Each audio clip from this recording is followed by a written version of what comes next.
Weapons hot and one-liners at the ready, recruits. This ain't just some summer blockbuster vacation. This is the real deal.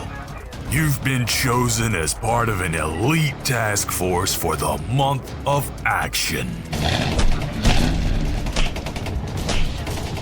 Now when those bullets start to fly and everything around you is up in flames, don't you lose your nerve. Remember who you are.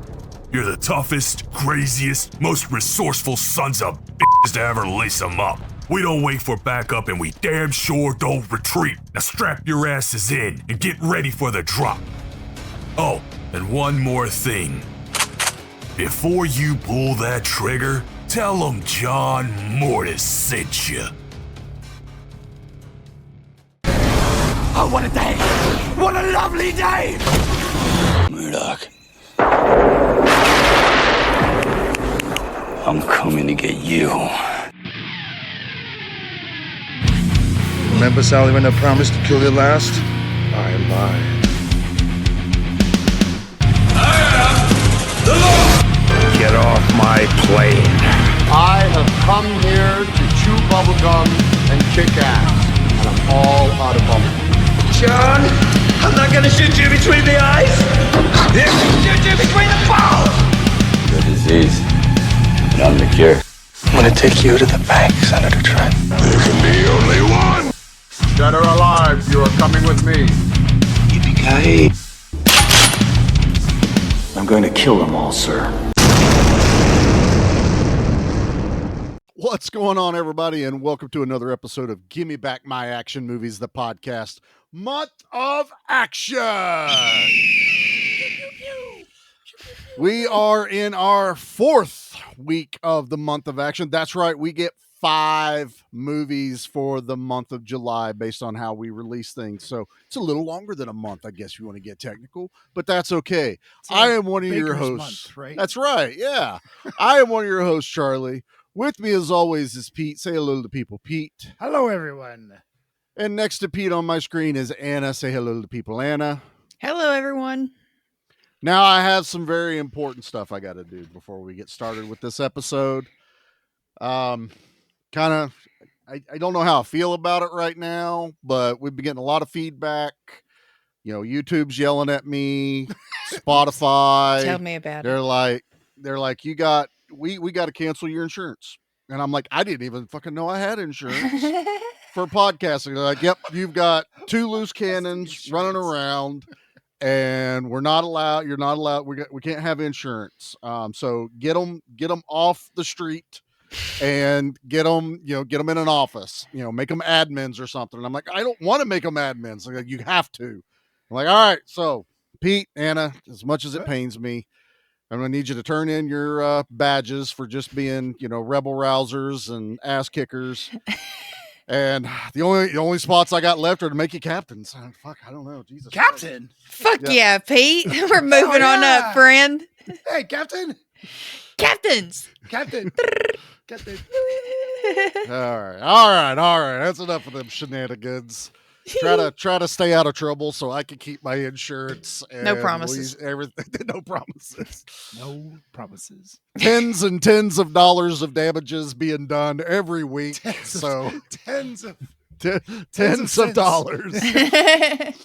All right, so have some fun tonight. I better get. We're absolutely going to have some fun tonight because we are covering Lethal Weapon 4. That's right. I skipped number 3. We're going straight to 4. Yeah. I'll tell you why in a little bit, but I have some trailers. But guess what? I went, I don't want a 2.5 minute long Lethal Weapon trailer because you know what they did?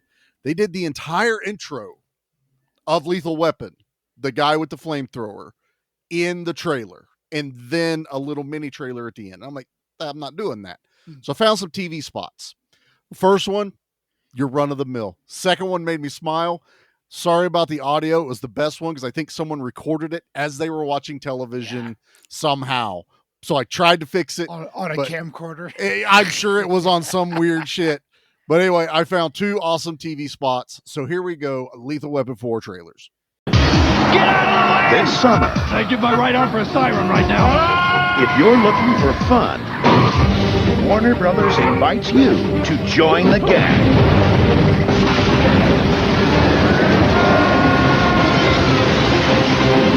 Mel Gibson, Danny Glover, Joe Pesci, Rene Russo, and Chris Rock in a Richard Donner film. Lethal Weapon 4. This summer's gonna be lethal. Rated R. Starts Friday, July 10th.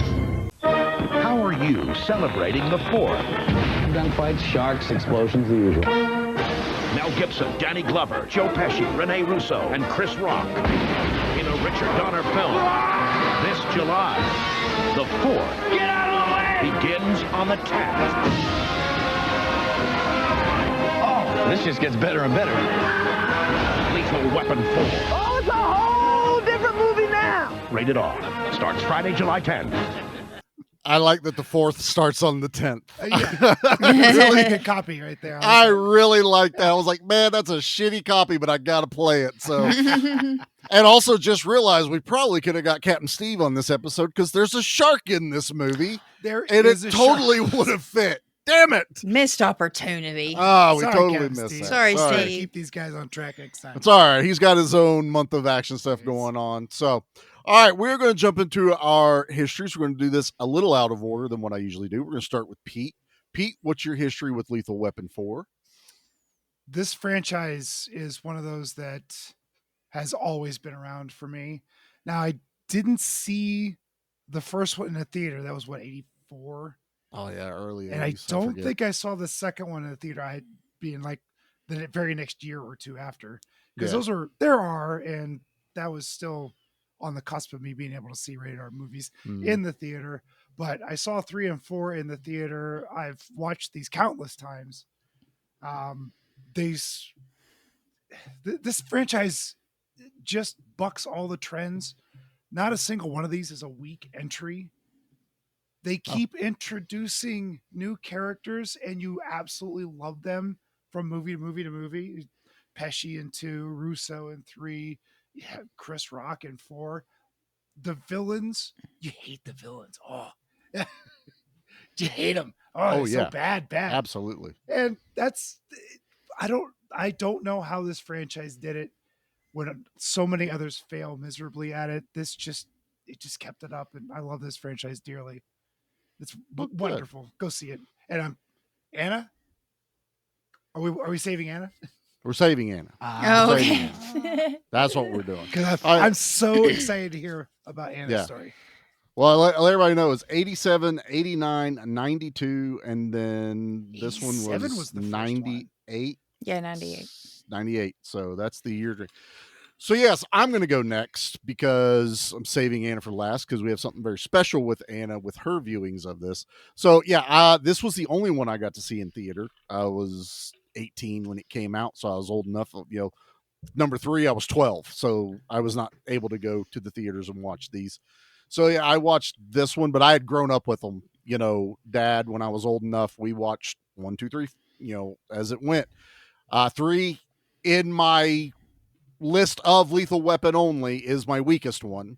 It goes 1, 2, 4, 3. I mean, that's kind of why we're doing what we're doing this month, and I'm skipping 3. We will cover it, but I'm doing it in the order of which I like them the most. But yeah, to me, this is the fun one. This is we don't give any shits. We're going to crack jokes. We're going to have some good action. We don't care who we piss off. This is just going to be a lot of fun. And to me, it's also kind of a wholesome family movie too, whenever it all gets wrapped up at the end. And I really, really dig that. If you kind of dropped out some of the F-bombs, you could let your kids watch this movie. This But, is a very easy TV cut, this one. Yeah, Oh, this yeah. one. Yeah, you can definitely get those cut for TV. So yeah, I've watched this. I own it. I mean, I've got all 4 on Blu-ray. I've upgraded. I've always had them on DVD. So yeah, I'm rocking my Lethal Weapon shirt. Nice. So yep, I got me one of these. My buddy J-Man hooked me up with this one from beardedshirts.com. Free commercial for them guys. There you go. But yeah, so I love this. So I saved Anna for last because Anna obviously is going to be newer to this, but Anna also had a journey. So it's not just going to be Lethal Weapon 4 she's going to tell us. She's going to catch us up on her history with all the Lethal Weapon movies. So Anna, take it away. Yes, that's correct. I had not seen any of these prior to this. So exciting. I watched the first one, I want to say, what, about a month ago, a little over a month ago, yeah. with Dad. That's the only one he had seen. And I liked it. There was a lot more 80s cheese in it than I went into it thinking there was going to be. But we've talked, in the chats and stuff. Like, I feel like this one is a little too serious, or it's trying to take itself too seriously while it's still enjoyable. We're getting to know the characters. We're getting to know the family, Murtaugh's family. Classic Shane Black writing right there. So, yes. And then we get to Lethal Weapon 2. And I was even giving Charlie shit. And I guess pretty much all the guys, really. Because I was like, okay, I'm going to have to get started on the rest of these fucking movies. I've got 3 more to watch. And then I went on Prime. They weren't streaming anywhere. And then not only that, they got a little longer each one. So I was like, fuck, I got to watch 3 of these things. But then by the time I got like 30 minutes into part 2, I was like, with the condom commercial. When that happened, I lost it. And I was like, okay, I'm here. And then I just loved part 2. I think I can say now that I've seen all of them, 2 is my favorite. Fair. And man, they really nailed it with the tone of the comedy and the action too. There are some hard-hitting moments in these movies. Like Charlie said, oh, it's going to get serious. And I was like, I don't hear it. She was in there going, oh, I love this. It's so much lighter than part 1. I'm loving this. And I was like, you just wait till you get to the end, which is basically when they kill Riggs' girlfriend. Yeah, and that was rough. That's when it's going to get dark as fuck. Yeah. I sent the Loki gif of him going, don't. Like, don't. I was like, don't burst my bubble. But then I was like, I watched 2 and then I went to work, I think the next day, and I was just thinking about it. And I was like, man, I can't wait to get home and watch part 3. So then I watched part 3 and I think I watched part 4 the same night, but I still loved part 3. I think mine would go, honestly, 2, 3, 4, 1. I would put 1 at the bottom. Wow. Yeah. Really? And no shade to it. I still like it, but man, once they just nailed it with the tone and with the back and forth of it. Because there are some tender moments between like Riggs and Trish. Like, I love their relationship too. I love Riggs and Murtaugh's friendship, but also partnership, but also how close Riggs is with his family. Like, I love friendships like that anyways, So, and I, just going back to RoboCop as well, I love the continuity through all of them. Like Pete said, every sequel, they add somebody new to the cast that just works with everybody else and add just even more flavor to something that already tastes good. Like when Joe Pesci showed up, protect this man at all costs. Like his character in these movies. National treasure. Jackie loved him. She's National watching this treasure. last night going, I love Joe Pesci so much. Me too. I've been gushing about him since I watched these. You But think back to Casino where he's got this guy's head in a vice and his eyeball pops out. And then you're watching Joe Pesci as a buffoon in these movies. just a total goober. What a Pete, rage. I think you said that you were like, they cast him as the goofy sidekick and he went full force towards it and sold it. And he's great. So good. But even Renee Russo, seeing her come in and Riggs kind of fall for this tougher lady. And, I loved when she's like, oh, I grew up with all brothers and they're showing off their scars to each other. And even awesome. We find out the bad, the twist about what happened to his first wife and how being... The ink pen. Yeah, man. Yeah. And the ring, he finally takes the ring off in part 4, but he looks down and it's still there. Like, it's just, I don't know, you see his humanity a lot, like when he talks about his deceased wife.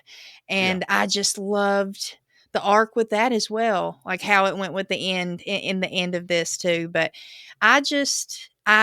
once again, like with RoboCop, I had so much fun with this franchise. I just absolutely adore it.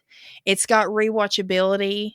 All 4 of them do. And also I noticed now, because when I made that Christmas hype clip, I put the toilet scene from part 2 instead of a scene from part 1. I was like, oh, when this was coming up, I was like, fuck, I put that in that Christmas clip, and this is not a Christmas movie. I was like, I don't know if the guys caught it. We didn't, Exactly. but we don't care. Nate loves the toilet scene anyway. It's so good. He's like, no, I'm staying with him, and he's a stubborn Yep. motherfucker too, and he is crazy. Oh, and Danny Glover, he as well is a national treasure in these movies. It must be protected at all costs. But yes, this was my very long-winded history, but I loved every one of them. Even this fourth one, where a lot of people might think the fourth one in a franchise is probably going to be the weakest. No, this one hits just as hard as all the rest, and is just as fun. They took the longest time with getting to it, but I feel like it fits age-wise where they're at in family and life and all this. You know, the oldest daughter is married. Murtaugh doesn't know, but having the baby. The kids are going to college. He's, you know, they're almost, you know, they're empty nesters. You know, Riggs is in a stable relationship now with Renee, and this one, that's why I said this one feels so much more family oriented than the others. The others are building, and that's why when Anna asked, she's like, do I have to watch the other ones? Can I just jump into this one? And I went, no, you really need to watch all of them to understand. Part 3, mainly for Renee Russo. You know, it's like you could watch part 2 and understand Joe Pesci and a lot of the other characters with the family, but you got to have Renee Russo because that makes way more sense with everything she does in part 4. You know, especially when she actually fights with them while being pregnant. Dude, that was so badass. I love it. Like, I love her in this. And Mel Gibson, his favorite term of endearment is honey. Yep. He uses honey so much when he's talking to women. I'm like, that's his word. Like, I wonder if he incorporated that, or because he's from that generation where it's like honey is a word. Honey, sweetheart, all this other stuff that he would drop. I'm sure it is. I mean, I'm going to put the same rule on this as we did over on B Action with our Call episode. Kevin Sorbo lives in the 90s, and that's where he stays in this box. Mel Gibson stays within these little boxes that we can put him in. I did like him in Fat Man. Oh, Signs, too. And Signs. So there's this window of whatever this fucking idiot does now will never destroy my Mad Max or my Lethal Weapon or anything like that. You know, so just putting that out there, that's the only time we're going to bring it up. Is that's fair. They live in a box for me and for a lot of us. So we had this talk in the Discord, you know, over on Dissect That Film. We were all like, hey, nope, he's right here. I'm not going to not watch the movies I grew up loving because of some stupid shit they spew out of their mouth now. So not even going to worry about that. But no, I love this. I love the characters. I'll be honest, I'm kind of curious what they're going to do when they finally pull the trigger on 5. Is that a thing? It is an actual thing. Really? Yeah, Mel is supposed to take the helm of it because obviously, you know, we lost Richard Donner.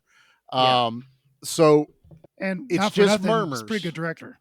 He is, yes. So you can't discount that if he gets everyone back in. And honestly, it's not that far of a stretch. We've already gotten a new Beverly Hills Cop. We've already gotten, you know, Bad Boys. 2 new Bad Boys. Yeah. So this one doesn't feel like, oh, why would you do it? Fucking everybody else is. Go ahead, give me Lethal Weapon 5. Mel wanted to die at the end of this one when they were filming. They were like, yeah, I want my character to drown and Murtaugh wake up from the coma and I'm dead. No. And they said, no, we're not doing that. And then he watched the movie and went, yep, I was wrong. You guys did it correctly. And now I'm kind of excited to do 5. They've had 5 starting off and on for a while, I think, while Richard Donner was still alive. Didn't they do a show with like Sean William Scott or whatever his name is? I didn't watch it. And somebody else. Charlie did. Because when I was searching Lethal Weapon to watch it, that came up. I was like, the fuck? No. What is this? No. It's like a prequel reboot kind of thing. Yeah, that stupid bullshit they try to do with TV shows. No one asked for it. No one wanted it. I don't know why you tried it. You're stupid. Don't ever do that. I honestly don't even want part 5. Like, leave this little 4-part series the in the 90s. 4 was perfect. And 80s. The family was there. Everybody was okay. that beautiful snapshot at the end of the whole family. Even got Leo in there. Like they finally accept they're him. family. They're family. And then all the snapshots, like in the scrapbook too, of just filming the movies. I love and that, stuff. and it's all of the great. movies. It's like it's stuff from every one of them. So I love it. This one just makes me smile when I watch it. Also, a lot of people's first introduction to Jet Li.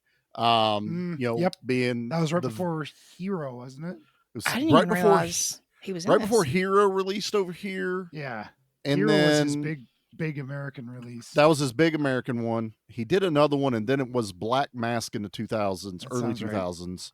Right. That one dropped. That was like his leading role that they put him on. Which basically it's the Kato movie. If you've never seen the Black Mask, it's Jet Li as Kato, not calling him Kato. But yeah, so we got introduced to Jet Li, and my God, I know they underutilized him. I will agree with the critics because of what I know Jet Li's capable of now. In 98, I'm just now being introduced to him. He was still a badass. They had to make him slow down. It was the whole Bruce Lee thing. Slow down, the camera can't see you. You know, you're doing shit way too fast, and it just looks like someone fell, even though you hit them 20 times. And the camera could not catch that. You're matching the shutter speed. Dang. But I like it. I like the story of this one. It's a little bit lighter. I read some of the stuff that they changed, that Butters was supposed to be gay, and they changed it partway through, and I went, I can see that. I can see not just the comments they're making, but the way that he's acting in certain scenes, until you can tell that they changed it to him being the husband, the baby daddy. But they did point out he never talks to her the entire movie. Yeah, he does. Well, that's in no. After the house burns down, they do the. They don't say a word to each other. He looks at her. She just looks at him, and he just lifts his hand up, and she's like, "No." He goes. He goes. I'll call you. He says, "I'll call you." Never say words to each other, though. I mean, we won't count that. We can, but that was all done after the rewrites of trying to make them into this, married couple and hiding it from Murtaugh. So it's interesting, especially when you watch this movie so many times where you're trying to catch all these little things that you find out, about production, and that this was written like 3 or 4 different times. But that's a Lethal Weapon thing. Lethal Weapon has been written and rewritten in every iteration we've ever gotten. Shane Black can write a great script, but that's a dark motherfucker when he writes stuff. It's going to be violent. It's going to be gritty. Fucking Riggs is going to commit suicide or some shit. Whoa. And then they're like, no, we can't do that. We want to keep him alive. And then they brought him back for 2. He wrote something and they're like, we can't do that. So they had to rewrite that again. And I think the same writer worked all the way up through part 4. And then they tweaked it as it went. So this was kind of like a play as you go. Did you guys happen to look at how long they filmed this or what the production schedule was?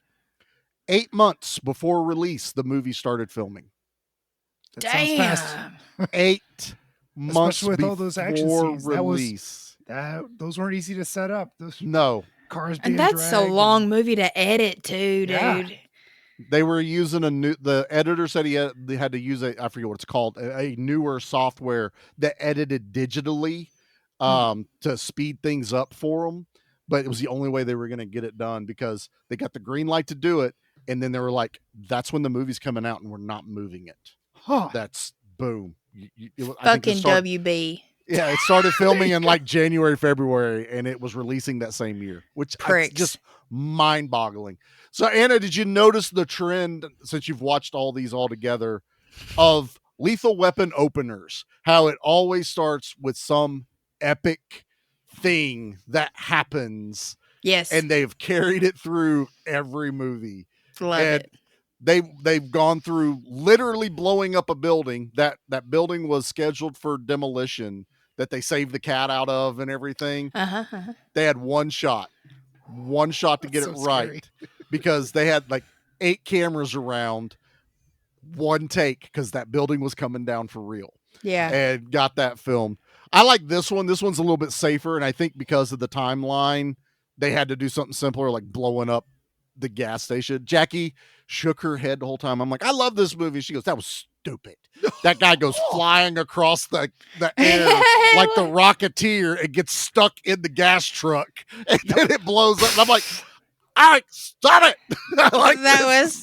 It's goofy as shit, but it works. It also feels kind of RoboCop-y, or it does. Like where the bad gas station RoboCop. blows up and he walks out. Yes, and he's in like it just has that feel. And then the fact that they're giving us a lore dump while hunkered down behind this car in the middle of this fight, piss pouring rain, with a guy with a flamethrower on him, yeah, blowing shit up in the middle of a street. He's like, just indiscriminately. No. We have no idea what this guy's fucking doing. And like, what the fuck was he doing? And Murtaugh's like, no, you can't. You're gonna be a dad. And he's like, what? And it's also like that kind of, you're friends with each other's family to the point where they're gonna tell somebody a secret, but tell you not to tell the other one.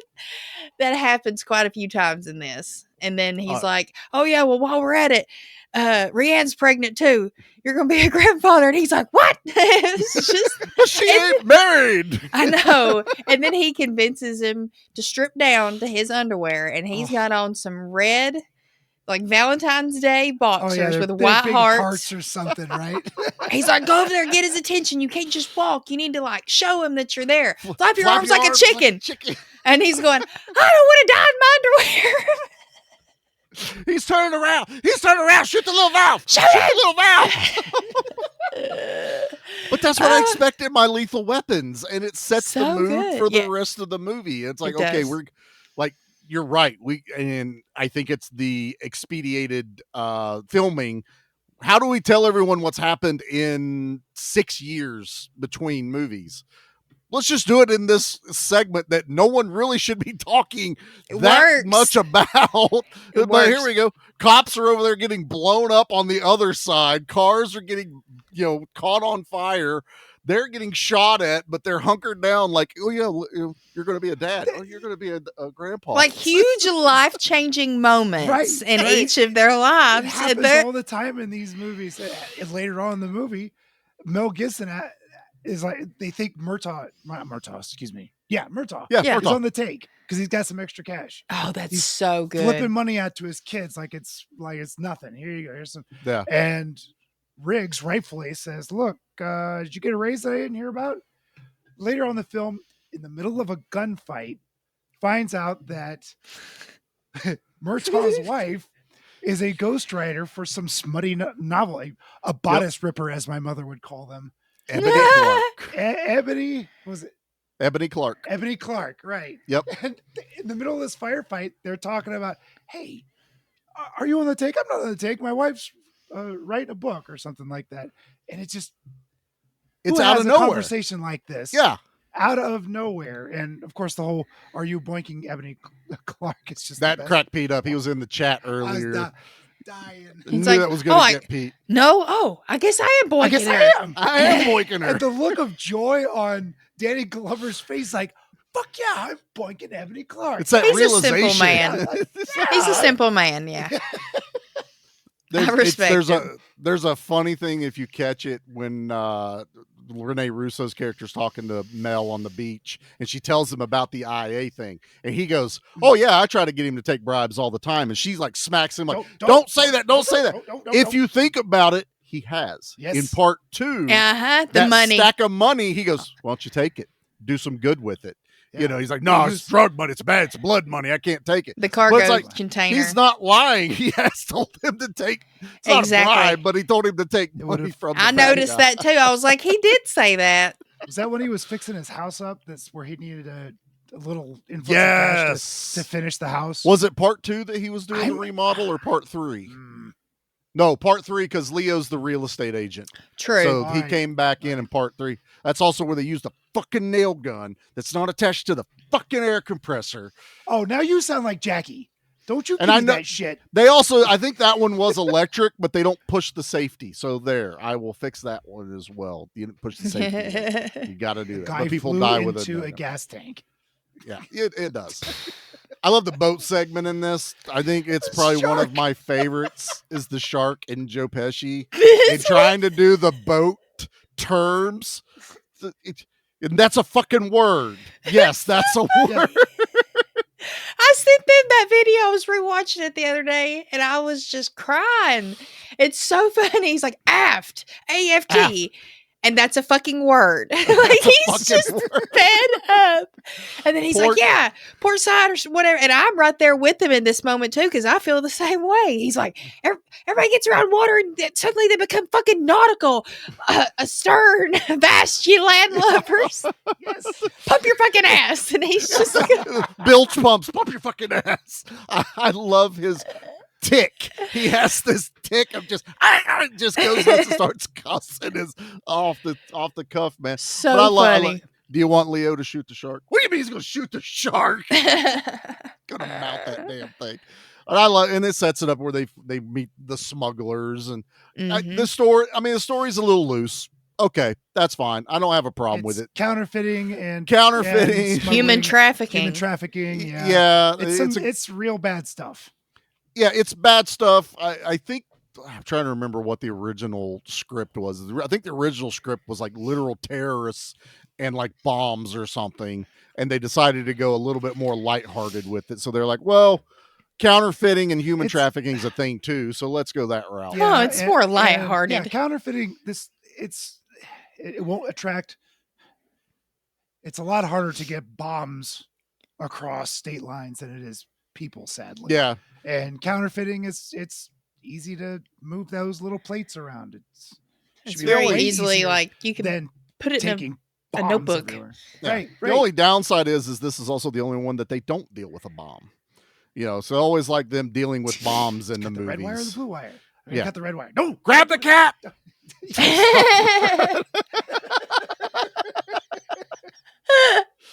Yes, it's going to be us laughing about most of these movies because that's how much fun I have with these. They're fun. They're a lot of fun. Yeah. This one, there's some good action in this one. It's paced the car well. Chase is that's what Pete. You read my mind. That car chase on the highway. On the highway with a house, with a half a house. It goes on forever. He's in the half of the house. The plastic flies off, and he's on like the underside of a kitchen table that's on top of the plastic, and he's sliding and surfing through traffic. It's nuts, and it just it's an and then car chase thing. Man, it's epic though. It's such a Michael Bay feel, like that whole thing. You remember like Bad Boys 2 where they're throwing the cars off the car hauler across the freeway and stuff. That's what this feels like. They're like, okay, we need a really, really epic scene in this movie, and a car like Danny Glover yelling out the car doing the siren. So that is fucking I get my right arm for a siren. Starts yelling out the window, but Mel Gibson can't quite get through the window, and Danny has to come back over. They play with the age on this movie so well too. Mel does the boxing scene, and he gets his ass kicked, and he fakes the shoulder injury. They talk pretty openly. Back to the first film where he popped it back in. I love how these films are connected. Yeah, the continuity. When he does the straight jacket, and he's like, I can get out of this, and he just pops that thing out. When they had his ass tied up at the end of that, I already know. I said they set that up great. Yep. No, it works so well. But yeah, I love the stunts. Again, it's 98 still. I mean, almost I think every one of these is practical. I don't think there was because you could tell a couple of scenes where Mel's stunt double was in there on that car chase. So but that right there tells me it is practical. You know what I mean? So yeah, those 90s stunts, man. Yeah, I think there's a lot. There's especially during the highway one, you can see the stunt double quite clearly on the roof. At the end fight, with the forklifts and everything going on around in there, you can tell where they use the stunt double on that. But I mean, he's playing 40 in this movie, but I gotta say, I think he was pushing 50. Was he by the time he was doing this? Well, that makes movie. sense if the first film was almost 10, 11 years. Yeah. He had that wafty hair. That hair of his is It's so arrogant. Just the hair is arrogant. He has like the old. He's like grew up into the older man hair in this one. Yeah, he's got the haircut now. He's got a haircut. Yeah, I do miss my Mel mullet. You know, Yeah, I always it's love epic. the mullets he's rocking. It's such a Yeah, I don't know what Yeah. you call it. It's the John Rambo kind of look too. You know, just Right. a little bit of curl to it, not a lot. You know, it's done up well. Mhm. But yeah, no, these movies are set up to be a perfect pacing, a good mixture of fast-paced action. This one gets a little bit more in the storytelling. That's my issue with 3. 3, even though I like the action in it, the story in that one's kind of like, nah. You know, cop killer bullets. You've got oh yeah. Okay. I forget the cop that is bad in that one. what his Yeah, name he's a was. pain in the fucking ass. A lot of these villains, man, Yeah. they push it to the point where at the end you just cannot wait to see Well, them get it. You get Gary Busey in part 1. Iconic. I love Yeah. Gary Busey in that one. You want to You- shot at the title? Yeah. You get the other South African guy that can Yeah, do the fights. whole Not apartheid thing. yeah. going on. You got the head guy and then his henchman that does Diplomatic the capoeira. community. Yeah. Fucking love that. It's And just that's- been it's- revoked. It's so good. Jack Travis is the bad guy in the third one. Travis, yeah. Mhm. Yeah, so he was one of my favorite villains in No Escape. That's one of my favorites that he's done. Oh yeah, love it. Well, we'll do that one day. But yeah, that was more along the lines of the cop killer bullets and crooked cops and who's on the take. 3 up the ante a little bit more. It's a little bit bigger now. We're dealing with, the triads. We're dealing with gangsters.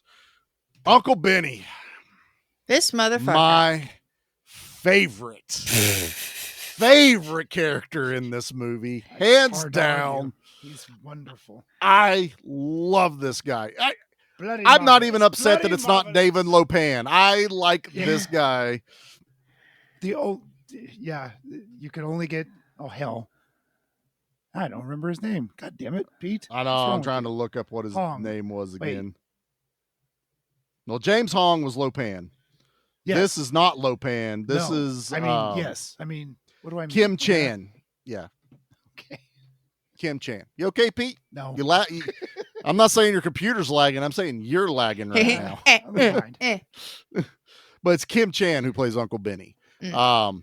I adore this character because he comes off so, hard, strict. That first time you meet him, with Jet Li, they kill that fucking senator, governor, whatever the fuck he is that gets him those fake passports.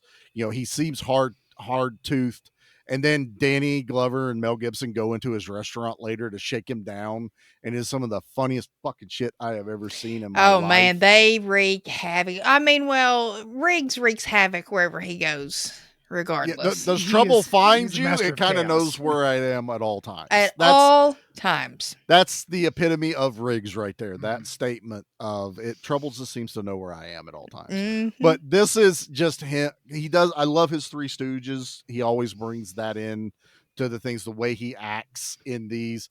This one, he does the good, the bad, the ugly whistle whenever he gets into something that, doing the stare downs, but dealing with Uncle Benny, then starts fucking with Jet Li. And he's like, oh, he doesn't speak English, huh? So I guess he wouldn't understand asshole or shithead. Or he's like, That, "Ooh, I think that stare down was intense. yeah, No because then he goes, kidding. I think he does understand what I'm saying." Uh-huh. Uncle Benny's getting in the middle, but then And- Mel's like, all right, let's go this way. That's not a door. Everyone, Murtaugh, Butters, everyone, door. No, this is way faster. Takes his gun, smashes that Smash that fucking giant mirror window. Insane. so fast. Then sets off the sprinkler system. So not only do I get that chaos, set it, boom, off, boom, love it. Everything soaking wet. Fucking Uncle Benny, this is terrible. He's fed up, man. And I don't care what anyone says. Fried rice is fucking funny in this movie. It's- Okay, It's fried rice, you plick. you pick. I love that they do. Oh my God. Die. I had forgotten about that line and I lost it. Love it. So funny. Fried rice, So you pick. damn funny. But I want to go back real quick to Mel and Yeah, go ahead. Jet Li's first encounter. When they're sizing each other up, it takes Mel a couple of moments to go, oh shit, this guy's for reals. And you could see it in his face because he's just being Mel. He's just being a dick and riling feathers. He's trying to get that rise out of someone, to get that reaction. Then the fighter in him, he translates his eyes. Yes, what he's looking at, and it's an unspoken look. It's a at each killer other. stare. And yeah, he knew because Mel was that. 15, 20 years ago. I mean, technically still is, but he's softer a little bit now. But he knows a break. He's 15, 20 years older, and he is the lethal weapon. Anymore. Right, he's not in his prime anymore, and by God, Jet Li is in his prime, and you can sense it. It's such a good exchange. It sends chills down my spine. It sets the mood for who Jet Li is and what he does, and they show us too. He fucking takes out that boat captain from the beginning of the movie like that. I mean, just beats the shit out of him up top, and then that gives you the reveal that his prayer beads have the garrote wire inside of it, and he just fucking chokes that motherfucker out. I love it. I love little things like that. I love, the little bit of mix of, the cultures that we get in this one. They go down to Chinatown and do this. If they chase those guys, the one guy just takes off running because they're chasing him, but he's not actually involved in any of it. You're a cop with a badge and a gun. Of course I'm going to run. Right. And if you get Johnny Cochran, I'll kill you. I'll kill you. I get Johnny Cochran. He fights for me. Yeah. If you work there, what's the specials? What's today? Wednesday. Fried lice. Fried lice. Damn it, Pete took my joke. No, it's God, dude. I adore this movie, man. I have so much fun. We're trying really, really hard to just not walk through it, because all we would do is just sit here and go, this line was funny, and laugh, laugh, laugh. This line was hilarious, laugh, laugh, laugh. Gunshot, gunshot, laugh, laugh, laugh. I don't want to do that. I want to hit the high points and just kind of the feel of this movie. Also, I love that the Lethal Weapons in 4 movies, they've done really well at keeping the same cast as it goes through. The Murtaugh's captain family, is the captain. Murtaugh's family. That they were kids when they started this, and they're 10 plus years older now. Exactly. So, definitely 10 plus years older. Yeah, we've seen them grow up. Yeah, exactly what I was going to say. Yeah, it's wonderful. I don't know if any of those kids have done anything else. Murtaugh's oldest is a fine-looking young lady, and I'm very surprised she didn't have a career. I mean, she just has that Hollywood face. Does she make you want to buy rubbers? Yeah, I would. I was waiting for Anna to pop, because that's Pete's face. If that's the conditions I have to boink Murtaugh's oldest, then yes. I'm telling him you said that. That was the contractor in 3. I don't know. She makes me want to buy rubber. Yeah, and he turns the TV off. Oh man! What contractors working at 9:00 at night too? Because they're all watching this late commercial, getting ready to record it. Overtime. I don't know, she makes me want to buy rubbers. Working on a road. Shit, they got people working on I-70 24/7. That's 24/7, man. That's 24/7, 365 for sure I-70 and 270. That's all that's going to happen on that one. All right, well, let's do a commercial read here real quick, because we got one more after this, so I'm almost practiced up on this, and then we'll get back into the movie. You want a war? Well, you got it right after this. I'm back. All right, so as everyone should know by now, there is a total of 17 shows participating in the month of action. So I am going to quickly go through the list and let everyone know who you should be looking for. 99% of this is Instagram. Like, seriously, go on Instagram. If you don't have an account there, you're a boomer like Pete, and you've only just learned what a podcast was. Proud Gen X. I know, but I'm a Gen X too, and I have to make it sound like you're older than me. So Anna's an elder millennial, so I can't even take that one, because I'm in. Nate I'm is at 80. too, right? Yeah, I'm at 80. So I'm at the end of Gen X Mhm, the very and end, still just before millennial. So I don't know. I hate where I sit. All right, here we go. So we have our brothers over at Flicks and Friends doing one action movie this month that should be dropping by now. I'd say it's out. The Baron's Hideout, Anna, they are rocking horror action movies. I know by the time this drops, there should be at least 2 episodes out. Yeah, By the at least 2. Yep. Mm-hmm. Yeah. Okay. Mm-hmm. Dissect That Film. Parker went heavy. I know I said it before. Sure did. He went summer blockbuster. It's insane. Make sure you're checking him out.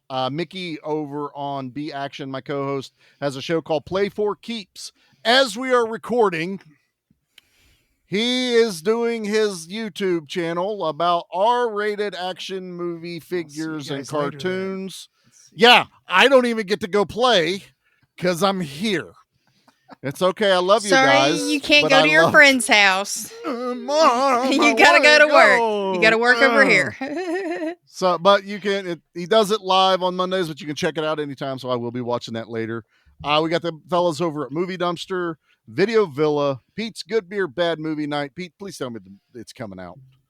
Tomorrow morning at 5:30. It's All already right. scheduled. Yay! That's what I And want to hear. there's a very funny edit toward the beginning. You'll know it when you hear it. Oh, fantastic. Look forward to it. Also, check out Captain Steve over at Bucket of Chum has joined into it. Sorry we didn't get you on this one. I totally forgot there was a shark in it. Maybe next time. He needs to use that we for have- future reference, though. I That's need right. to tell Well, him that. Yeah, he Yeah, could put he'll that on his tell you show, and then we'll go and do this one again. And talk about it again. I'd be That's right. all right with that. The ladies over at Doom Generation, you can be checking them out. They're doing Demolition Man as part of their sci-fi July, but they're counting that towards their month of action pick. Geeks with Beard podcast. We got Daniel over there doing the comics, Demolition Man, and I think one more with action in the name of it.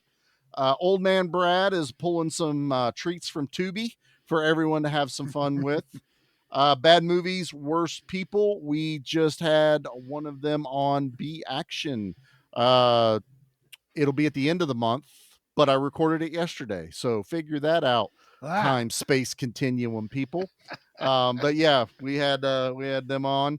Extra Spooky Surge rocking out some music videos on Instagram. We also have B Movie Brain. His artwork is Killing it. It's That's- absolutely killing it. just killing it. Murdering it. It's Exactly. that just picture of the guitar flamethrower. was the doof. special. Yes. Yeah. Awesome. Just wait till you see the Escape from New York. It's amazing stuff like that. Really, I'm excited. Yes. And last but not least, Brainbuster Video that did our Steel Frontier custom VHS that we are giving away. We actually drew the name the other day because we I recorded want our to know. final episode. I'm making Dustin wait. And believe me, someone that does not have impulse control is Dustin. And making him wait. Oh, He's Is- biting at the bit, man. Yeah, he He's is. He is. itching. He's going to break off the leash. Me and Mickey are like holding him back. And he's just over there just pulling on that chain. Just ready to go. Barking at every neighbor that runs by. Yeah. Guess who won? Guess who won? Guess who Anybody won? anytime somebody messages in the chat, he's like, guess what? I know the winner. Yeah, I already know the winner. Yeah, so do 3 of us, Dustin. There's 3 of us that know who the winner is. All right, that's the end of that. Live read over. Mickey, get me out of here. I didn't come here to talk. Lucky for you, they did. So I like that we did this last time, so I want to do it again. I want to talk about our favorite scenes of the movie. Pete, what's your favorite scene of Lethal Weapon 4? That scene in Uncle Benny's restaurant is probably Oh, man. my favorite. The final fight is incredible, but the one that makes me laugh the most is the Uncle Benny restaurant. Fried lice, you prick. It's hilarious. It's so good. And it sets up the end of the movie really well with that stare down between Gibson and Jet Li. It does. It- And the fact that that Jet Li kills Uncle Benny like Yeah. mercilessly. like out of nowhere, like Yeah. they're in the middle of counterfeiting this stuff, and he sneaks up behind him. Blech. Yep. Just dead. It's Yeah. awesome. He got a rough death, man. If Getting yeah, strangled like that is. Ooh. you know you're gonna die. There's Yeah, nothing man. You can do. Yeah. And he's old and frail. It didn't Yeah. take long. I like Charlie. Jet Li's when he says like if we were still in China, you'd already be dead. Yeah, he says that a few times. I believe that. Like, I like that one. I like that one a lot. Badass. Anna, what about you? What's your favorite scene in Lethal Weapon 4? Got to be the boat scene for sure. Because it's a great mixture of everything. It's a great mixture of action. It's a great mixture of heartfelt moments. We get a little bit more, after that intro lore dump, they kind of touch more on because it's almost 9 months later and they're about to pop. So we get a little bit there. We get the comedy with Joe Pesci. There's a fucking shark. The bad guys roll in, there's a great like a squish pillow, doesn't it? Like, yeah. You just want to hug it. I'll pet that shark. It's such a sweet bite. Let's go back in the water. And then when it's sinking in the fucking shark, he just slides back in. It comes back. He's like, it's the shark. And then Leo's like, oh, no. Just flailing. It's him just talking to the reporter, and I pushed him out of the way of the barrel, and then there was this shark. And he says the F word, and he's like, wait, I can say that, right? And he's like, you can, but we can't air it. And he's like, oh yeah, that big darn shark. Because he says big fucking shark. It's so good. It's got everything in it. It's great. Yeah. And it's a great beginning to the movie aside from the flamethrower guy. For sure. I'm going to kind of do what Pete did. My favorite comedy is The Dentist Office. When they are interrogating Uncle Biddy and they're all on laughing gas. And he's like, what you got there? My nut cup. He just starts sniffing the gas out of I'm sleeping with my wife's 2 sisters. Uncle Benny's just having a ball. He's a real one. The peace sign. It's gonna suck when she finds out. He's like, why'd you call him my son-in-law? Why'd you call him my son-in-law? I thought he was he. Nuh-uh, I'm my baby is having your baby. Comedy-wise, that one cracks me up, makes my face hurt. I have so much fun with that. All while Joe Pesci's getting tortured like Little Shop of Horrors when Steve Martin is the dentist and he gets off on people drilling out the root canals. I thought that too. And you get Joe Pesci, he grabs that dude's like bow tie. Give me this. And he's holding on to, but he's yelling like, it's all clear as he's screaming so they can hear him go through.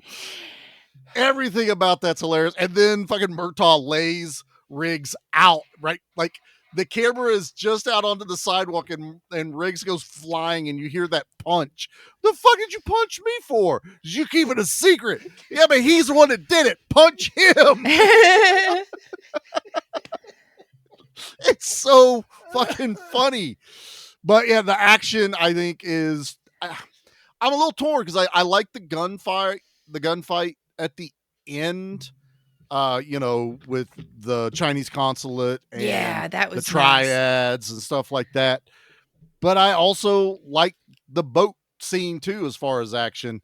But I think I'm gonna stick with the end part because you think the movie's over and there's still like 30 minutes left of the movie when it rolls up onto that. Now the end family thing is a little longer. I think the movie itself, this movie would be like an hour 45 tops. But they add the whole pregnancy giving birth thing at the end. But I like everything leading up to it, them trying to find ammo, the fact that 5 guys thought they could roll up on the triads, the Chinese consulate, fuck over the deal and walk out of there for some damn reason. I know. Beyond me, like, guys, backup's a thing. Like, I don't know, like, everyone knows that Murtaugh's house has already been blown up and caught fire. Why? For the love of God. That's really irresponsible. But you also don't have a great movie without a couple of assholes. You got to have some of that. But I got a bone to pick with the females now. Well, you be careful. I got a bone to pick with females right now. Okay. So Murtaugh and Riggs come home. Murtaugh's changing his shirt. Weird cars out front. and his Trish and Leanne are there, and Rene Russo, and they're being held hostage by the Triads. Jet Li's there. Love the bring the laser on Riggs' gun back into play, all this other stuff. When by Riggs doing that, they get the upper hand. Rene Russo grabs the gun from the other guy. That's a hold down. They all throw their guns down, and Murtaugh looks at Trish and Leanne and says, "Get out of the house. Go." And they leave the house. Who's back in the fucking house when they set it on fire? Trish and Leanne are back tied up in their fucking house, which means they didn't run away. They stood in the fucking yard. Someone outside brought them back in because they didn't listen to Murtaugh to go. Get. Check on us in an hour. Don't come back. Called the cops. I do this to Jackie all the time. I look at her and I go, "You're the reason we're going to die in the zombie apocalypse." Because when I tell you something, you do the opposite. When I say leave, don't worry about me. I got it. Leave. Nope, they're tied back up in the house. And little old Ping has to come in and save the day. I love plot armor just as much as anyone else. He's cute. Ping is cute. Safety scissors and all. I know. Through the duct tape. I'm not hating on it. If it was any sort of rope, they would if it had zip never ties, gotten cut through. no, done. wouldn't have got out of there. Which I'm also sitting there going, guys, you're really held up by duct tape to not be able to get out of there, and safety scissors saved the day. Nitpick on my part, but Trish and Leanne, get the fuck out of Leanne, you've already been kidnapped. Okay? You've already been in a hostage situation. When Murtaugh says, "Get the fuck out," get the fuck out. It's not that hard. Small nitpick. Sorry, ladies. I just have to. That's fair. I just have to. Hannah's over there going, I can't even defend this right now. I probably would have done the same thing, honestly. Waited outside for the boys to come out. But Or ran back it's in. the 90s. They probably wouldn't have had a cell phone on them. I'm thinking like today. No, if it was today, I would have just like stood open in the yard. I feel like I would have went and gotten a car or something, or went and hid. Go to the neighbor's house. Go to the neighbor's house. Run to the neighbor's house. That's fair. You're in a subdivision and it's daytime. It's not even nighttime, because when they Broad come out, fucking daylight. all the neighbors are coming out. Run to the neighbor's house. Hey, our shit's on fire and our husbands are tied up in this fire. Call police and come help. Not let's stand around. I don't even think they left the house. I think they went to the kitchen, made a sandwich, just did all this other dumb Got shit. a spray. Then she's like, "No, I can't leave. I got to go get my passport." Do you know how much of a pain in the ass it is if I got to go get a new passport because mine burned up? Yep. So she's running around trying to gather up shit, as they would, and just be like, "Okay, now we're Don't calling forget the wedding pictures. Yeah, get the wedding too. pictures, Yeah. birth certificate, Yeah. Meemaw's recipe book." Birth certificates are easy to get, though. It's just go. Get out the house. Go and get. Do you have extra, Anna? Well, I mean, all you gotta do is go to the health department. At least here, where I'm at. And be I like, think "Hey, I need a copy of my birth certificate." They're like, "Well, how do we know it's you? We need to see your birth certificate before give we you a can birth give No, you have a to have copy your of social birth security number and your social security card and your ID. You'd be like, "It's on my birth certificate. Can't you just look at it right there that you're about to give me a copy of? You want to take a little ink stamp of my foot and compare it and see if it matches the little one that's on there?" I don't know. All right, end of the movie. They bust in on this stuff. We find out that Jet Li's trying to free the four fathers. One of them is a brother. They're high-end gangsters in the Triads. They were like the baddest of Yeah, the baddest. Baddest of the bad, yet they're being held in a warehouse, the consulate. They weren't. They're trying to be bought back, right? And Yeah, they're trying to buy them somehow back with they got funny money. Captured in China, and they were being used as bait or whatever. I don't know. Well, we figure out that the general guy is crooked, so he's Yeah, doing he's this deal, looking for money. and he's going to give it to him. And the Triad aren't going to use real money, even though I bet they had enough, so they print money. And the whole thing is the people being smuggled in, some of them were this artists that could do the engravings family, and they were using them as leverage to get him here, to get him to finish the job. Yada, yada, yada, yada. Again, it's a very loose plot device for the movie that it suffices. Yeah. You know, they give a nice tender moment with Murtaugh and Hong, was that his name? Yeah. The patriarch of the group of people. They do the cool thing where he gives them a watch. First time he's ever had tequila. I'm like, motherfucker, you just drink tequila straight? Yeah. Like who drinks straight tequila? Feet. And then give it to someone that's never had tequila and just act like it's water. It's fine. You'll be It's fine. I'm sure dude's had some sake or something similar, but I'm like, not tequila, man. It doesn't go down smooth. You're not drinking the right kind of tequila. Probably not. I'm a cheap date. You can get the cheap stuff. I don't give a fuck. That's kind of how I am too. Yeah. Honestly, just tell me it's tequila. I don't give a shit. I'm a whiskey man though. It's like Same, I rarely with tequila is usually in something mixed. It's about the only time I'll have actual tequila. Yeah, I never just go out and buy a bottle of tequila. It's No, either I whiskey or vodka. I did that one time in my 20s. You know, do Vodka. the salt and lime and all that bullshit. I'm like, nope, not for me. That's too many steps. I don't drink it. You get them out of order.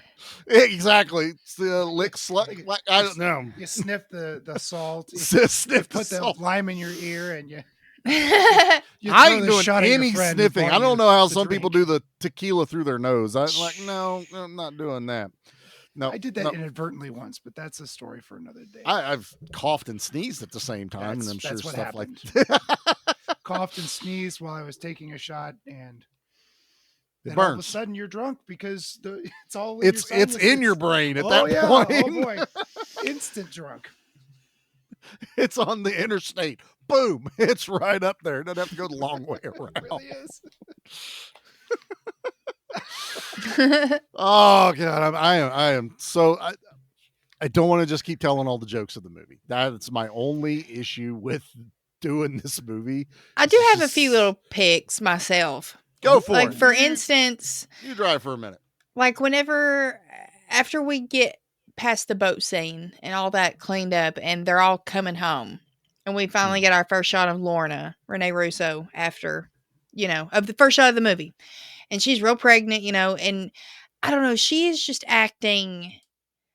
overacting, I feel like, in this moment. She's and even when they're walking on the beach some, like she's being just too like, I don't know, too look at me, if that makes Erratic. sense. Yeah, maybe she's playing on the pregnancy thing I a think little that's bit. what she's doing. That's Yeah. what because she blames pregnancy brain on what she's saying. and Right. Maternity I brain, think yeah. the direction was please act frazzled, and she just went overly frazzled.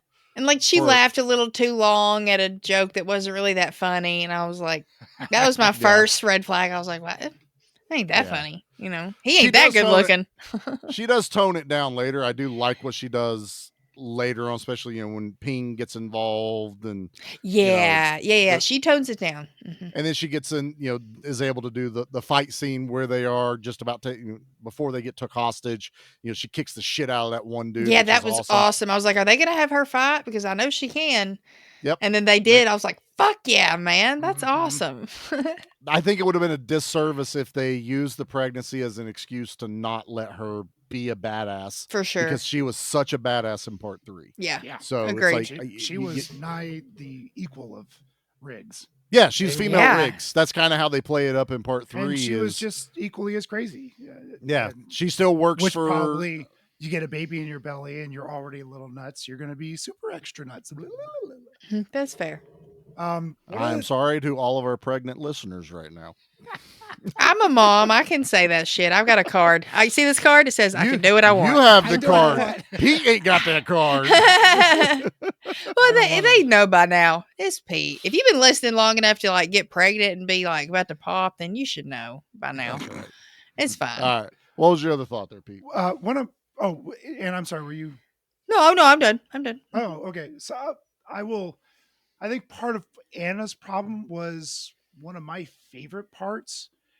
The fast dialogue these people have been doing this for a long time with each other. So there's not a whole lot. You can tell the people who haven't been part of the franchise, Chris Rock, as long, because they will say a line and then somebody else will say a line. They'll say a line and somebody else will say a line. It's nice and smooth. Don't get me wrong. One does a fine job of acting.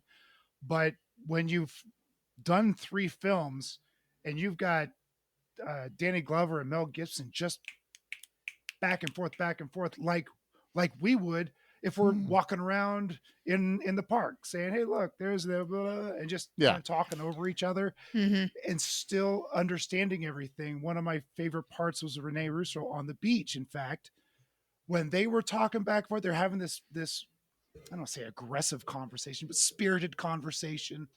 Like, oh no, you cannot tell Murtaugh that Chris Rock is the baby daddy and this and that. And Mel Gibson's like, oh, you're killing me. You got to tell. Now you have to tell me. You can't. Just that back and forth is like what a couple of old friends do all the time. They just kind of, my wife and I do it all the time as we're laughing, I appreciated that. giggling at each other. I did appreciate that. It also harkens back to like some of the old black and white movies, some of the old stuff, like the old comedies where it is, you almost have to watch it at a slower speed with subtitles to get all the jokes. If you've ever seen a Marx Brothers film, perfect example. Oh, Fast Talk. It is rapid fire, Abbott and Costello. Bang, bang, bang, bang, bang, bang. Yep. The jokes are coming fast and loose and from every single direction. And if you laugh once, you're going to miss the next 2 jokes. Yes. I felt like they were playing a little bit in that old timey Hollywood rapid fire dialogue. It made me happy because I do love watching those old movies. Not pretentiously. I genuinely like some older films, and this brought me back to that.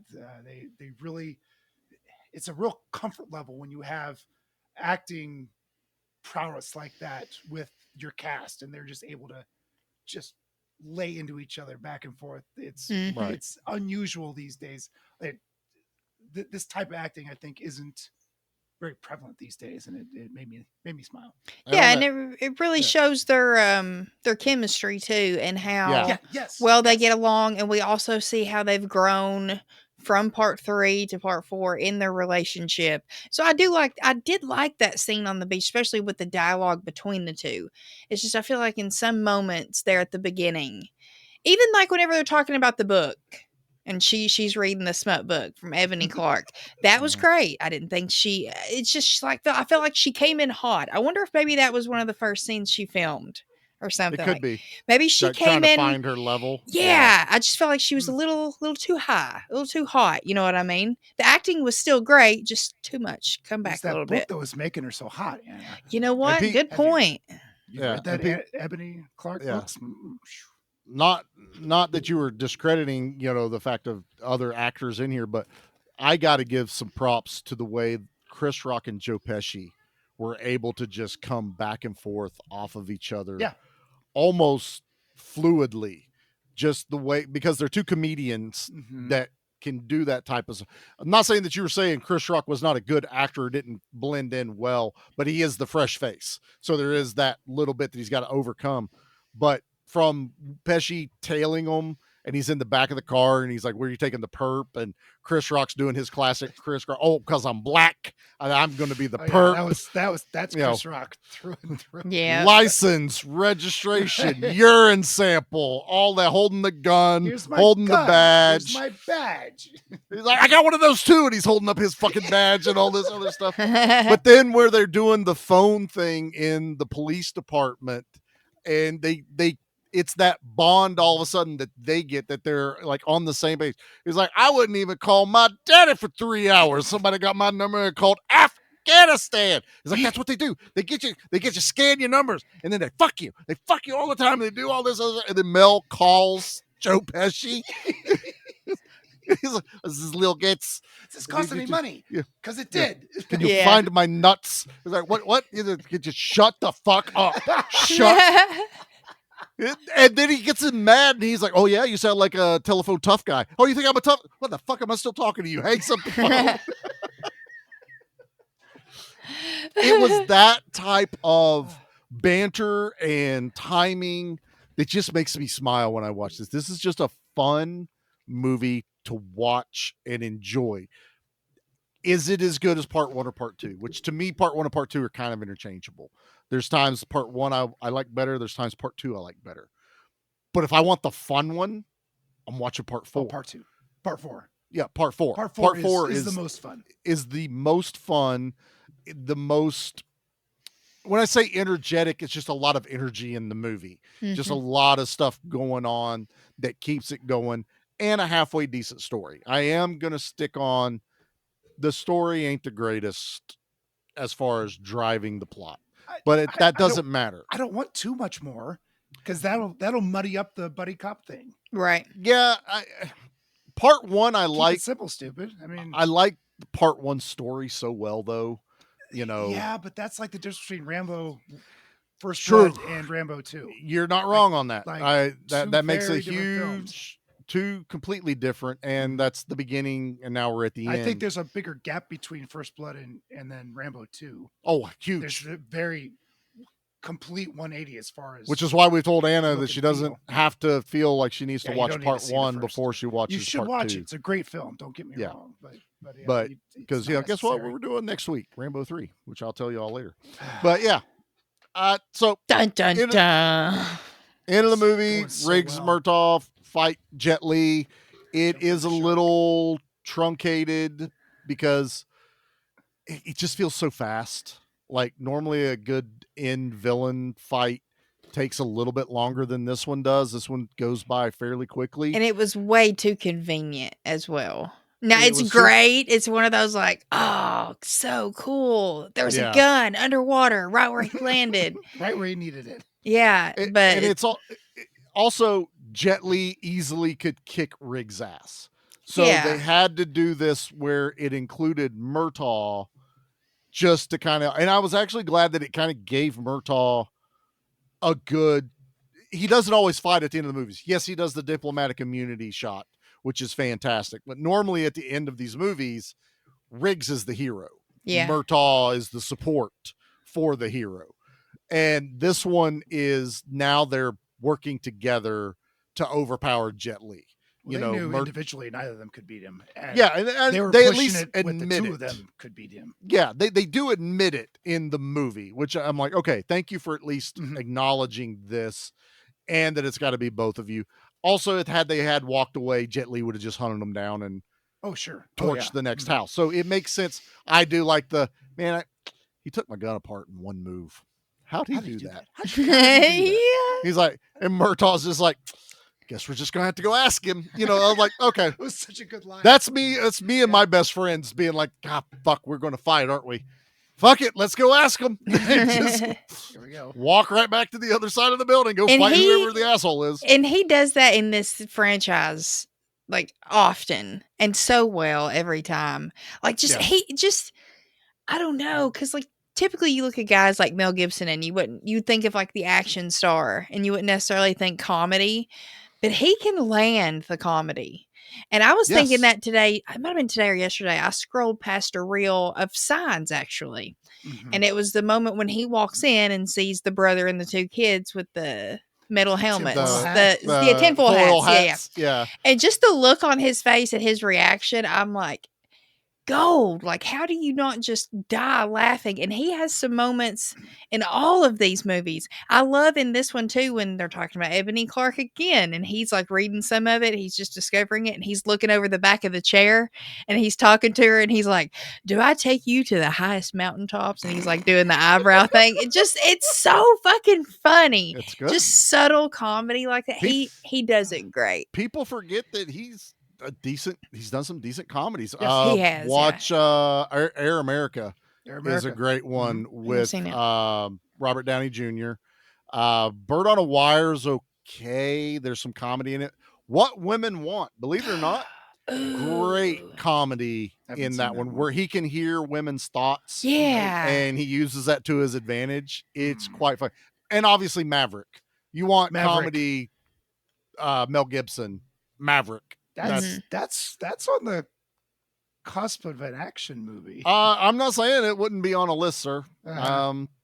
Believe me, I do love me that movie. And there's also a dearly. lethal weapon joke in it. So Yes, there is. yes. So Maverick may be on a list more sooner than later. Hmm. But yeah. So Mel Gibson I think has a way more range than I think people like to think of. He's kind of got pigeonholed into that action. Does some great drama too. If you ever want to watch movies like Ransom or Ransom. The Payback, Patriot, Patriot. Braveheart. Nate and I will sing the praises of Patriot, even though Pete's just over here going, "Aaron did a Patriot, Predator." Yeah, he doesn't like It's the a good war. one. It's Yeah, the It's war. war. Yeah. It's war. But they save everybody. Then we go and we have the family movie at the end of this movie. Yeah. Where I'm sorry, every time Leo tells this story, it gets me. It's Dude. I was having a hard time today, and I've seen this 100 times. Same. Like, So heartwarming. His facial features, the way he tells the story, I feel like it's a real fucking story. It's what I mean? So genuine in his deliverance. When Mel, he gets beeped and he's like, "Okay, go get the car." And he looks down at Vicky's grave and then looks up and he goes, "I got it, honey. I got the message." I'm like, "God damn it. I got to walk away for a second because nobody can see me like this." I know. You're crying. I can't. It's so something in my eye. It's so. And he tells her, touching. he tells her, he's like, you picked a hell of a guardian angel, honey. I love it. I love was it. it Guardian Angel or was it Messenger? Either way. I think it was guardian angel, yeah. Because that he says it both ways. Because he talks to, because he's like, "You'll always be here in my head and here in my heart." But he's asking permission because he's going to marry Lorna. They're having a child. He's carried that torch for so long, and burden even. Yeah, everything with Leo and Mel Gibson's interaction right there at the graveyard, top tier. Cherry on top. If I'm being 100% honest, if I forget the action and the comedy, that's probably my favorite scene in all reality. Yeah, I mean, I really, really love it. I have fun with this ending. Again, this does just make the movie into the 2-hour realm because they have to add the birth scenes. Leanne and Lorna basically are having the babies at the same time. We get the payoff from finding out they were pregnant at the same time. Lorna losing her fucking shit because she wants to get married beforehand. And this is more Joe Pesci gold. I just want to hear the words. Just Leo going and finding whatever he can, gets a rabbi. Are you Jewish? Do you have a license? I can't help you. No, I can't do it. And he's like, "Oh, what the heck? Oh, what the hell?" He says, "What the hell?" Oh, yeah, that's right. He does. Yeah, I what was the just hell? going safe. But they get it done, and then Joe Pesci freaks out, and he's like, hold on. He has to go find a glass for them to break so they can do Mazel Tov. But I worked all day with that. I tried. There's all this Poor dude's guy piss. filled up a urine cup. It took me all damn day. That dude looked really familiar. I swear to God, he's somebody. Yeah. But And I then didn't look him up because I didn't. the awkward hug with Leo and Mel as he goes into the Aw, room where yeah. they're doing it, and he's like, "Okay, we're good here." And Leo thinks it's time for him to leave, but Mel's like, "Stick around, be here when the baby's out." And that smile on Joe Pesci's face. This is the family movie part. It is. And then you get Leo Gatsby and Leo Getz. Just get a camera. I can't believe all these fucking people came here. Nobody got a camera. You know what you do? You put this thing in the camera thing, and it's going to take your fucking money, and you're going to fuck you. And then you're going to get the camera, and the camera's not going to work. They just take the picture, Leo. They're all running. None of the candy stripers. None of the candy stripers. Get out. There's no room. No room. Get out of here. I love it. I love the honesty of this one. How genuine it felt. The captain shows up. They do the big picture, the family. Yep, captain shows up. One of my even though I love a great 80s ballad, I love a good rock ballad at the end of a movie, but the perfect ending song of any movie is We Be Friends at the end of this movie. Why can't we be friends? I love this ending. Like Anna said, the montage with the photos from all of the production. You see them how they've aged over, the 10, 11 year span that they've been doing these. And it felt genuine. It really did. And I had a ball. It was a with nice way to close the franchise. I agree. And that's where I'm with you. If we pause on the fifth one coming up, But it felt like Donner's like, we're done. Is everybody cool with that? Well, it was the plan that this was going to be it. But, studios and stuff, if they do it, I will watch it, obviously. Oh, sure. I will. Same, And knowing that Mel's going to direct it, I feel like he'll give it what it deserves. Yeah, he'll honor Donner's vision. Too, exactly. Gibson today. It's not just going to be spit out there. You get 8 months, gang. Nope. Yeah. No. Look, I didn't hate Axel Foley. It's still better than part 3, but we didn't need it. Okay, I can tell you that stuff. Bad Boys. Honestly, the 2 redos of the 2 newest ones of Bad Boys aren't that bad. A lot of good action in it. Some of the comedy's a little meh. And Will Smith has kind of fucked himself over lately. A funny man.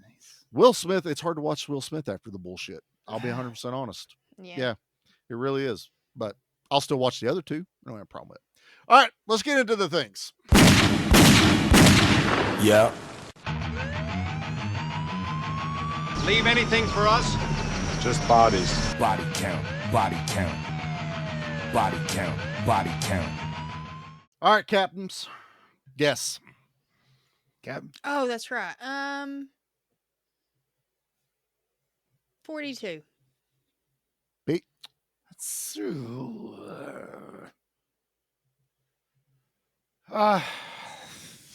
30. I think that's low. Pete, bang on. 30. No way! That's awesome, Pete. That's why I'm the captain, bitches. Is that why you're the captain? Yep, 30 people die in this. I mean, you know what, when you look back, it's not like total utter chaos and buildings not exploding and stuff like that. It's planets henchmen exploding. Planets exploding. Or what was that? It wasn't a planet. What was it? Oh, space station. Space station exploded. Full of people and dogs. I mean, the majority of the deaths are at the end with the Chinese consulate and the triads, all those guys there. So that's the majority of it right there. All right, let's pick our favorite kill. Have you ever killed anyone? Yeah, but they were all bad. So Anna, you've got the most difficult part because now you're trying to which one of these kills was in this movie because I watched all of them. So what's your favorite kill in Lethal Weapon 4? I'm probably gonna go with the guy that Riggs chases on top of the buildings in Tokyo, Little Tokyo, or wherever they're at, and he doesn't end up catching him, but then Jet Li meets up with him not too long after that on a few rooftops down, and then hits him with that's when we find out that the rosary is the strangler, strangle device. I like it. So that was pretty gnarly. It's like, damn, also a bitch too. It's like, you just did all that. You exerted all that energy for nothing. That is a good kill. I like that one. I like it a lot. It's your introduction to Jet Li. Really, that he's just going to be ruthless. Pete, what about you? What's your favorite kill in Lethal Weapon 4? And I think I know which one it is. Oh, okay. I just thought of it now. Oh, okay. So there's a very Pete death in this movie. So if you don't say it, you're going to go, damn it. Yeah. Okay. So Danny Glover takes a shot at Jet Li, who dodges a fucking bullet. That hits his brother, or I assume it's his brother. It's Jet Li's brother behind him. It's like his actual brother, not only just in crime but in blood. Yes, and like Jet Li, the character, hears the gun go off and Matrix it. Fucking Matrix. I kind of believe Jet Li can do it. Yeah, and Murtaugh kills his brother. It's a slow death, which is also delightful. But that was my favorite because it was sudden. It was unexpected, and it really turned Jet Li into a monster at that point. Oh yeah, he flipped the switch immediately. He was already a monster, but he went Super Saiyan. Level 1000. Well, you're up, Charlie. My kill, I could have swore Pete was going to pick this one because when I saw it, I was like, yep, I know which one Pete's picking. Oh, shit. Because it's the guy that Mel throws off of the trailer into traffic and he's in the middle of the freeway when a bus comes and hits him, and they show the impact of the hit, and it is a dummy that tacos on itself as the bus drives over the dummy. Oh shit, I forgot all about that. I saw that last night because now I'm watching movies going, okay, I need to make sure, because I knew there was just a lot of gun deaths in this one and the choking. But I was like, I got to find a really, really good death that's not Jet Li underwater, because to me, it's a little bit of a meh. When that dummy gets folded like a taco, there it is. And I bet Pete's picking it too, but I don't care. But there is an excellent, excellent dummy kill on the highway, because that's when Riggs gets into the car and Murtaugh's like, so what'd you find out? And he goes, I don't know. We got to go catch the other guy now. Right. And they have to go chase the other guy that got away in the car because the other guy just got ran over by a fucking bus or a truck or whatever it was. People, it's so good. People get run over by trucks. That's what I found out. Love it. Love it. All right. Now we're going to rate this bad boy, and I have some fun information as soon as I play this drop.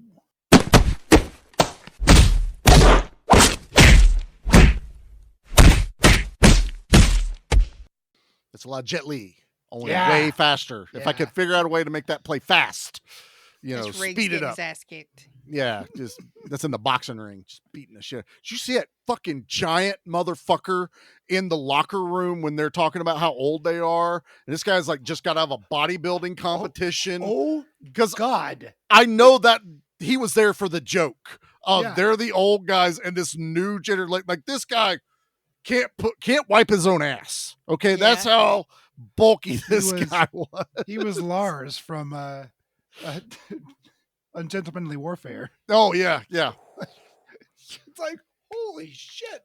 So I have some information for our ratings, famously known as our Ao Leongs. And as we all know, and Anna now knows, Ao Leong is in Lethal Weapon Part 1. He is Endo, who is torturing Riggs with the sponges and the battery and making him talk. And that's Ao Leong. That's our dude. This is what we base all of our ratings off of. Guess what? Ao Leong's in Part 4. He is in an uncredited role as one of the triad at the end warehouse scene. No shit. He is a background character, and I fucking finally saw him last night because I am paying attention. But he's in IMDb listed, uncredited role. Fucking Ao Leong is in Lethal Weapon 4. Therefore, this is a legit Ao Leong rating. Pete, how many Ao Leongs are you giving Lethal Weapon 4? The franchise gets a 10. Hands down. Franchise gets a 10. Individually, the movies probably aren't a 10, but as a franchise, this is it. As a franchise, it's a 10. I'm going to give this a 9.5. I had so much fun with this movie. It makes me laugh. It's got great action. It's got kung fu. It's not just bang, bang, bang, bang, bang.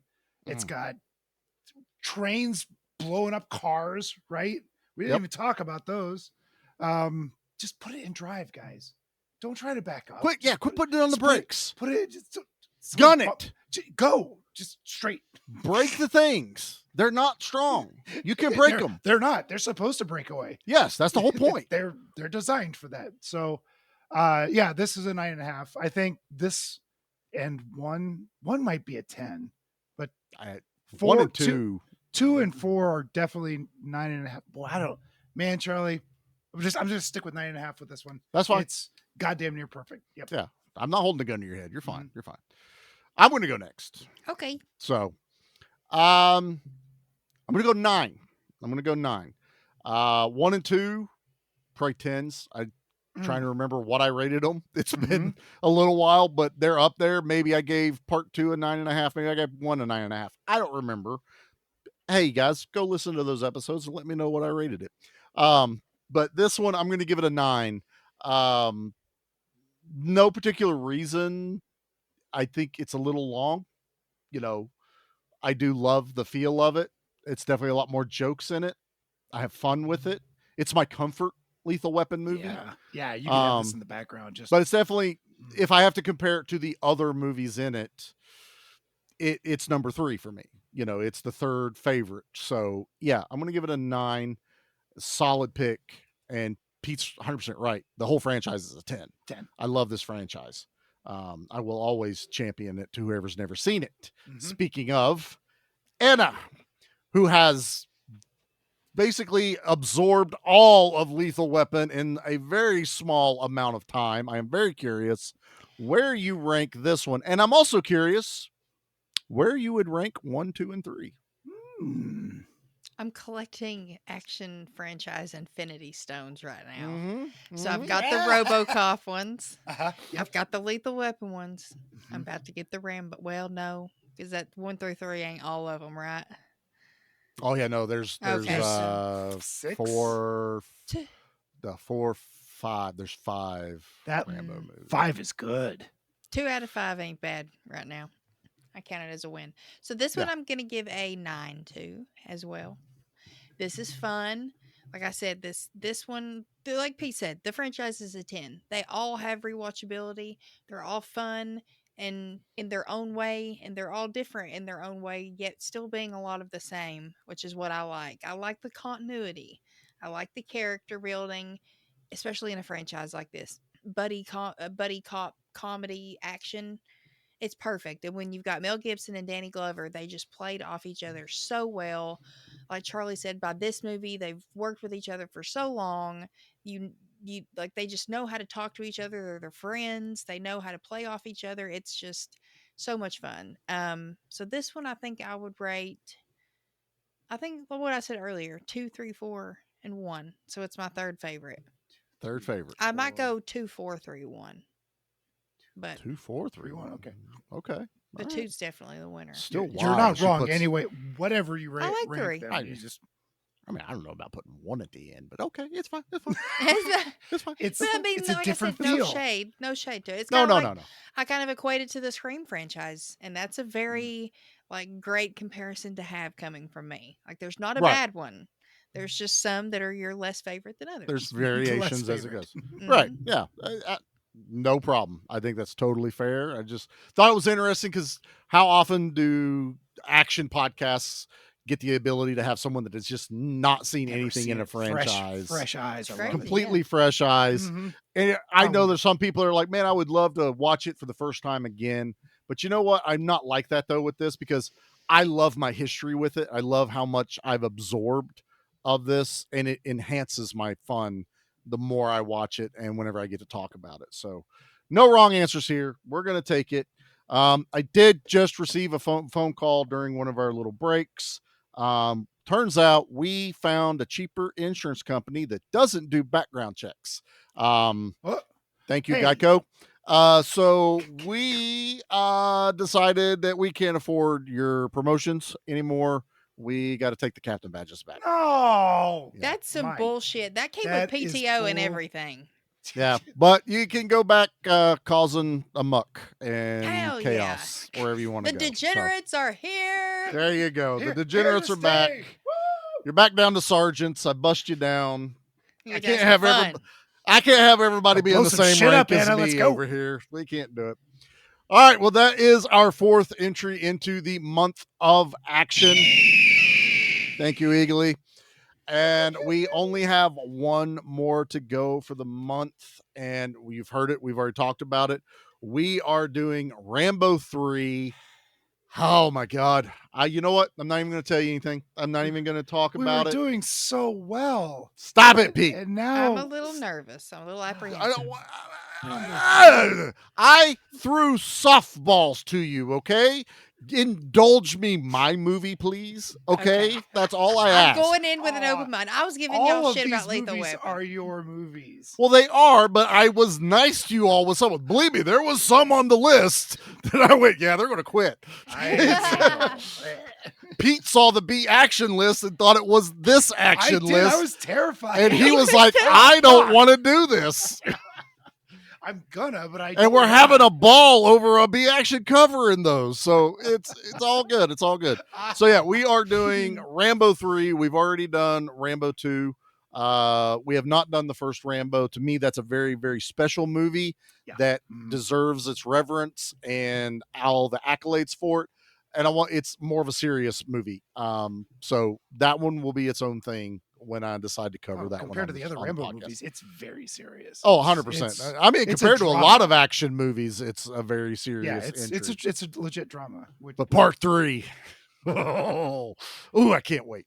I am so looking forward to it. So that is it for today's episode. If you want to continue and find out everything else we're doing, or follow all the other podcasts and people that are participating in the month of action, please make sure you are following us over on Facebook on Give Me Back My Action Movies, the podcast, Give Me Back My Horror Movies, the podcast.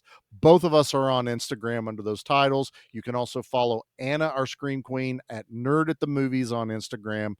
Pete, once in a while, remembers his password, and he is Good Beer, Bad Movie Night over on Instagram. Hey, as of this recording, tomorrow he'll post something. Maybe. It's true. Big maybe on that one. Don't hold me to it. But yeah, make sure you're checking out Pete's entry into the month of action. I am so excited for his. I can't wait to hear what they said about it. I'm having so much fun. I'm having so much fun this month. This has been huge. I love it so much. I will give everyone all of the proper accolades and stuff at the end. But just right now, I am having a ball with everything month of action. I am posting every day on the Instagram too. So, and I'm not, I've only copped out once on multiple collabs one day. And I asked Mickey, I was like, Mickey, do collabs count as me posted? He's like, they count. I was like, thank you. He goes, now go rest. And I was working that day. I was tired. I just was not feeling very action-y that day. And I was like, it counts on my page, so it counts. But I have been doing it. Today, as of our recording, is Con Air Day, July 14th. I'm going to see my daddy on July 14th. So it's Con Air Day, which happens to be one of the action picks that Dissect That Film is doing. So it was a twofer. And I tagged Parker in that. So you're welcome, buddy. I got you back.